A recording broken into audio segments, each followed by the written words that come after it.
ఒక విపత్కరమైనటువంటి సమయంలో మన చీఫ్ మినిస్టర్ గారు ఒక యువకుల్లాగా, యువకుల కంటే ఇంకా ఉత్సాహంగా చాలా చక్కగా ఈ సమయాన్ని ఏమాత్రం కూడా వ్యర్థం చేయకుండా ఎన్నో రకాలైనటువంటి సేవా కార్యక్రమాలని చేసి ప్రజలకి ఒక ఆపన్న హస్తాన్ని అందించడం చాలా సంతోషంగా ఉంది.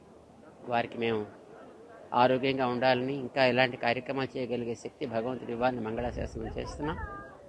గతంలో విశాఖపట్నంలో హుడ్హుడ్ వచ్చినప్పుడు ఎంత శీఘ్ర గతిలో దాన్ని మళ్ళీ పునరుద్ధరణ చేశారు. ఈసారి ఈ విజయవాడ పరిసర ప్రాంతాలని కూడా అంత శీఘ్రగతిలోనూ పునః వాటి యొక్క స్థితికి తీసుకురాగలగడంతో పాటు ఈ 3-4 రోజుల్లో మన సీఎం గారు చేసేటటువంటి ఈ బాధిత పీడిత వ్యక్తుల యొక్క సౌకర్యాలు అయితేనేమి, జాగ్రత్తలు తీసుకునే విషయంలో అయితే వారు చూపించేటటువంటి చొరవ, అర్ధరాత్రులు కూడా వారు తిరిగేటటువంటి ఆ ఓపిక చాలా ఆశ్చర్యాన్ని కలిగిస్తుంది. భగవంతుడు వారికి ఆ శక్తిని మరింతగా ఇచ్చి చక్కగా వారి చేత ఈ కార్యక్రమం బాగా చేయాలి అని మేము ఆశిస్తాం.